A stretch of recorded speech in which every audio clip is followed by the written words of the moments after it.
Welcome back to Recap Cinema. Today I will show you a disaster movie from 2020 titled Greenland. Spoilers ahead. Watch out and take care. We see construction work being done on top of a massive building. Two men are talking about some delays. The one that's frustrated with the situation is the boss, John. Moments later, he's driving his car, listening to the radio about an interstellar comet that will fly by close to Earth. He arrives at a suburban neighborhood and walks up to a house, reluctant to go in. He enters a room where a woman is seen on a treadmill. That's Ally, his wife. They have an awkward conversation surrounding their child, Nathan, and his upcoming birthday party. The son arrives and is excited to see him. They go to his room and talk about a drawing he made of the coming comet named Clark. As they're laying on the bed, it's revealed that the boy is a diabetic. They talk about John's separation from his mom. Later, the three of them are in a living room listening to the news about the comet. The interstellar body is moving fast toward Earth and is made up of many pieces of ice trailing behind it.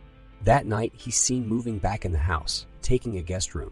The next morning, a dad is listening to the news about the comet again. They're saying that pieces of the comet will fall on Earth, but that there's no reason to worry. While he's cleaning the grill for the upcoming party, Ally walks in and tells him that he needs to go to the store to pick up a few things. He takes his son with him, and while still at the parking lot, everyone is looking up at the sky. They see the comet approaching. Inside the store, as they are shopping, John gets a presidential alert on his phone and then an automated call. No one else in the store is getting the same alert. He is informed that him, along with his wife and his son, are chosen for emergency shelter relocation. The same alert is shown in the house TV, but Ally doesn't see it. John quickly leaves the store with his son. As they're driving home, he sees military vehicles and planes going the other way. When they arrive home, the people have already gathered for the party. John goes to talk to Ally in the kitchen and asks her if she got the same alert. She dismisses him, thinking it's just a test, but he tells her about the military he saw on the way, suspicious about what's happening with the comet. Both of them come back to the living room where everyone is watching the news, expecting to see a part of the comet hitting the Atlantic Ocean. No one is worried as an image of the fragment is shown on the TV screen, and the kids start counting down. When they reach to one, waiting to see the splash in the ocean, nothing happens for a moment. There's a little earthquake and John walks out of the house. He sees a flock of birds flying away when suddenly a massive shockwave hits him over, felt inside the house as well. He comes back in and everyone is scared, still listening to the news. The newscaster announces that the piece has impacted a city in Florida with a shockwave that was felt for thousands of miles. The city was completely destroyed. As an orbital shot of the comet hitting is being shown on the news, the people wonder if more pieces will hit the planet. John gets another presidential alert. The call plays on both his phone and the TV, so everyone can see what the message says. None of the others are getting the same message, which states that John can't take anyone else to the shelter except his family. He gets a security code to enter the plane on his phone. The others leave in a panic. John and Ally are packing, worried if they'll have enough insulin for the boy. The child asks about his grandpa. Ally is preparing food and listening to the terrifying news as John goes to get Nathan, who says that the sky is on fire. Pulling out of the driveway, they see that none of their friends got the same call. One of them tells the family that the news is reporting that a huge piece of the comet called Planet Killer will hit the Earth in 2 days. As they are leaving, another neighbor runs to them, begging to take their daughter. John refuses and they drive off, arguing in the car that even if they did take her, she might have been turned away at the airbase. Later, as they're driving, people are seen already looting the stores. Suddenly, they drive up to a massive traffic jam on the highway and John goes the other way, taking a side road. They're listening to the news on the radio, saying that there have been more impacts and others are expected, which might take out entire cities or even cause an extinction-level event. They arrive at the airbase, being guarded by the military. People are gathered around the doors because they're not being allowed in. The family pushes through the crowd and is allowed entrance with the barcode they received.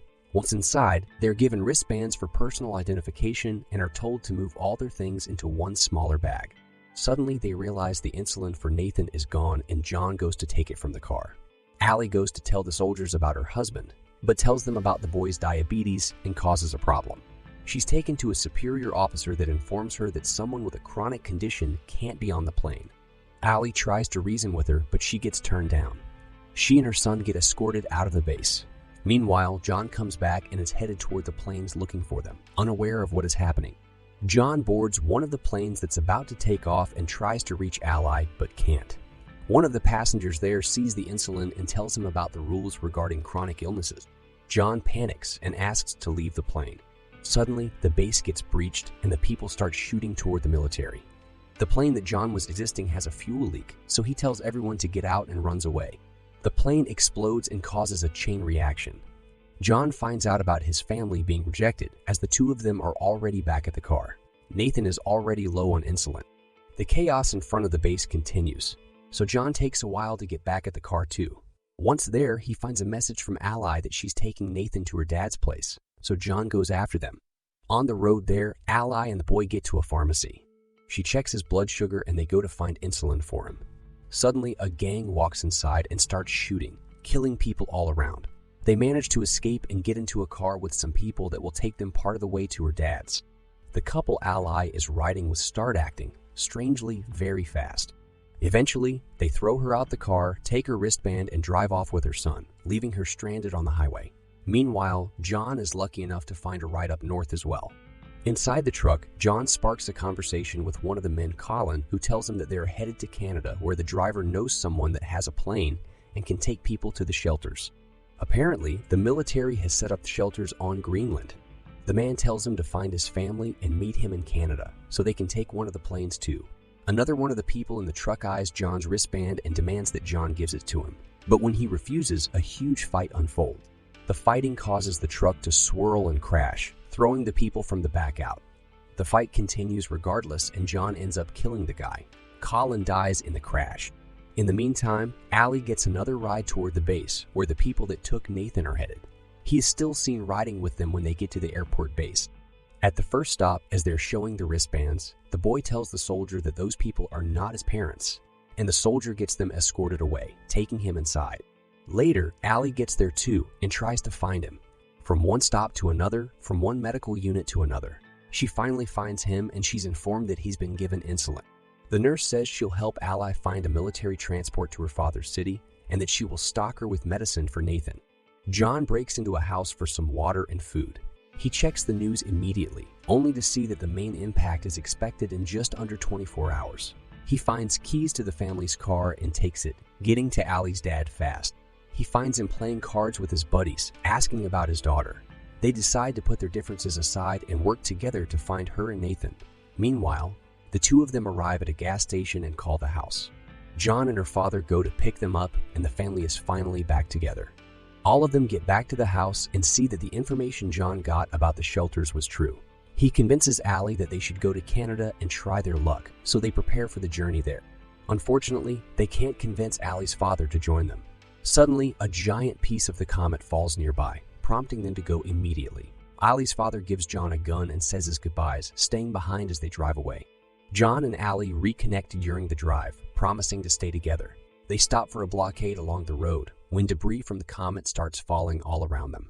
John drives out from the line of cars, but the fragments are falling everywhere. Allie gets in the back to cover Nathan while John tries to find shelter.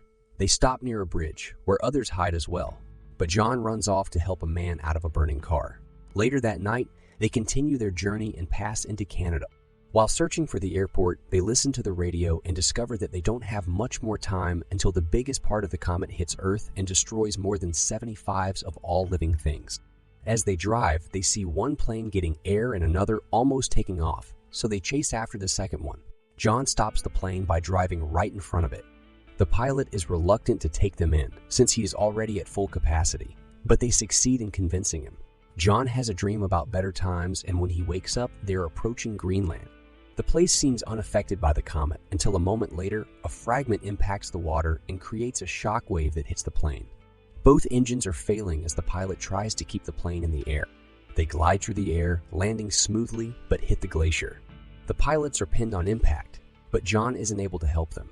He sees a military plane land a mile away, so he shows the people from the plane there, and when they arrive, a military truck takes them in and gets them to the shelter. As they are going inside, the planet killer hits. The impact will reach them in a matter of minutes, and the people are still getting deeper inside the shelter. Once inside, they brace for impact, and a flashback is seen of their previous life when they were happy together. 9 months later, the planet is desolated. Cities ruined completely. A radio signal is searching for survivors and establishes a connection, informing the receiving end that the dust has settled and there is no radiation. The hatches of the shelter open and reveal that the family is still alive, facing the ruin of the planet. As a symbol of hope, they see a bird flying outside and start coming out of the shelter. As the Earth is seen from space, radio signals communicate from all around the globe. There are people still alive everywhere on the planet. Make sure to subscribe and turn on notifications so you can watch more videos like this. Thanks for watching.